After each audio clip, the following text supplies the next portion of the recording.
ओम गुरु ब्रह्मा गुरु विष्णु गुरुरेव महेश्वर गुरु साक्षात् परम ब्रह्म तस्मै श्री गुरवे नमः। वंदे भगवती देवी श्रीराम च जगद्गुरु पाद पद्मे त्वयाश्रित्वा प्रणमामि मुहुर्मुहुः।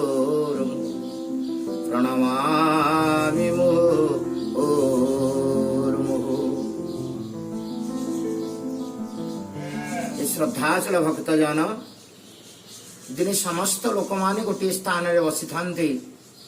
तांको भितर एक जिज्ञासा थाए जे केउ पथरे गले केउ पथरे अवधावन कले मनुष्य माया ए दुख ए संसार रूपक माया जाल मुक्ति मिलिबो। एथिपई समस्त भिन्न भिन्न संप्रदायर भिन्न भिन्न मार्गर भिन्न भिन्न धार्मिक पंथी माने गोटे जगार एकत्रित होई थांती एवं सेठी जने राजन तांको प्रश्न करूथांती, हे राजा मत एक सुलभ एवं सहज मार्ग बतई दिंतु जो मार्ग रे मु संसार जो माया दुख जातना को अति सहज अतिक्रम करी एवं केउ धर्मर पथिक हेले केउ मार्गर मु पथिक हेले ए दुख जातना मते स्पर्श करिबो नाही। एथि पाई बड़े सुंदर करी समस्त धर्मावलंबी कौन कहवा को आरंभ कले, नाना धर्मावलंबी माने हुईण समवेत निज निज धर्म बड़ीमा पण कले विख्यात अहंकार स्थान देखिण सर्वधर्मे राजन आस्तिका भावना तेजिण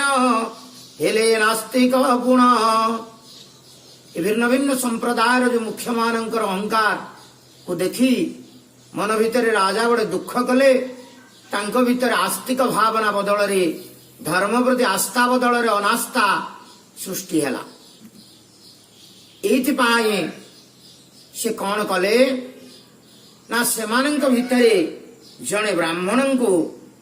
अति सहज भाव रे जे भिन्न भिन्न धर्मर मत बुझौथुले तांको निजर बासभवन रे रखिले एवं रखी सारिला पर दी जनक भितर किछि दिन पर्यंत प्रबल आत्मीयता सृष्टि हैला एवं आत्मीयता एभली सृष्टि हैला जे जणे जन को न देखिले रही पारिले नाही। तो दिने राजा कौन कले ना से राजा मने मने भावना कले आज जो भिन्न भिन्न व्यक्ति माने भिन्न भिन्न चिंता भिन्न भिन्न पंथा को श्रेष्ठ व उत्कृष्ट बोली कहउचंती तार सत्यता को प्रमाण करिया पाई से कौन कले राजा ना गोटे नदी कूल को गले एवं नदी कूल नदी रे प्रबल मात्रा रे जल प्रवाह होउतरा प्रबल बन्या थिला नदी रे। से ब्राह्मण को से कहले जे नदी तो आपण अतिक्रम करि जानतु। ब्राह्मण अति नम्रता रे कहले ये नदी तो बहुत बढ़ी एथिरे मु जाई परिबे नै प्रवाहमान जल मते बोही नब। तो राजा अति सहज रे संगे संगे 10टी नौका 10टी ना 10टी डंगा को बड़े सुंदर ढंग रे सजाइले। भिन्न भिन्न डंगा गुड़िक भिन्न भिन्न ढंग रे सजा जाइथिला। भिन्न भिन्न नाविक माने से जगार थिले एवं से देखिबा को मध्य अलग अलग लागुथला। तो अति नम्रतार सहित राजन कहले, हे ब्राह्मण आपण ए नदी पारी हेबा पाई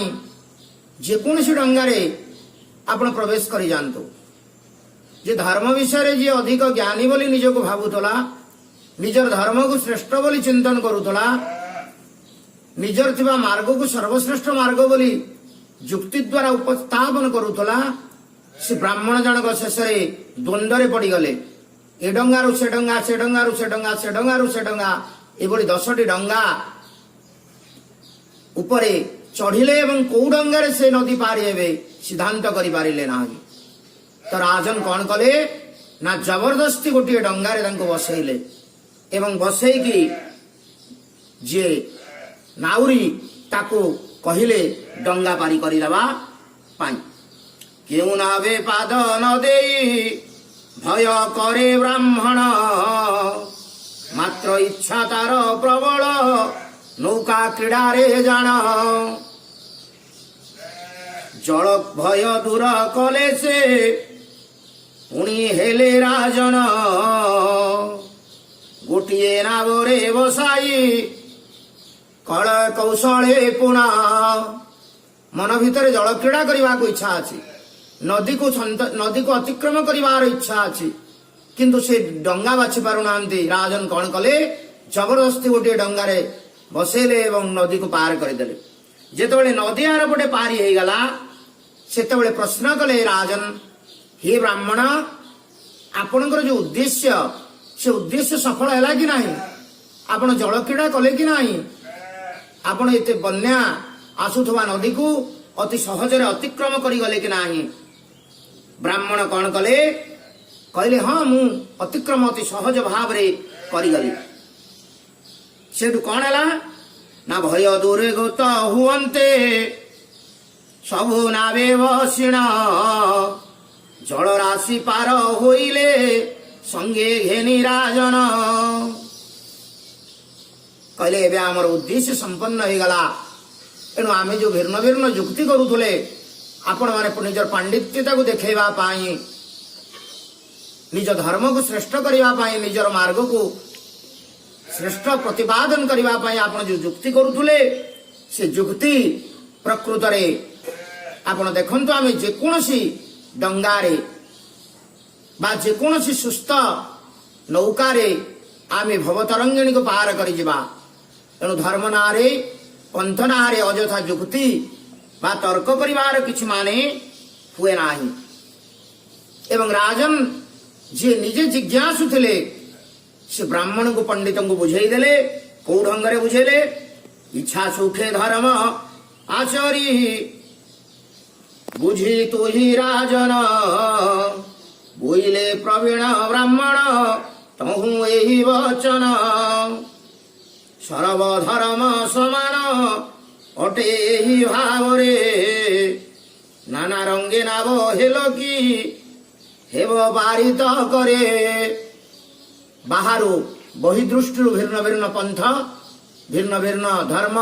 ସମ୍ପ୍ରଦାୟ ଅଲଗା ଅଲଗା ଦେଖାଯାଉଥିବା ବେଳେ ଯଦି ତା ଭିତରେ ମହତ ଯୋଜନା ଅଛି ତା ଭିତରେ ଯଦି ମହତ ଆକାଂକ୍ଷା ଅଛି ଏ ଭବତରଙ୍ଗିଣୀକୁ ପାର କରିବା ପାଇଁ ଯାହା ନିକଟରେ ସାମର୍ଥ୍ୟ ଅଛି ତା ପାଇଁ ଦ୍ୱନ୍ଦ୍ୱ କରିବାର କୌଣସି ଆବଶ୍ୟକ ନାହିଁ ଆମେ ଭବତରଙ୍ଗିଣୀ ପାର କରିଯିବା ଆଜି ପାଇଁ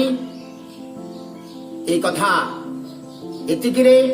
যদি এই কথা আপনাকে ভাল লাগুଥାଏ তাহলে আপনার বন্ধু বান্ধব আত্মীয় স্বজন পাখে শেয়ার করন্তু সবসক্রাইব করন্তু ওম শান্তি।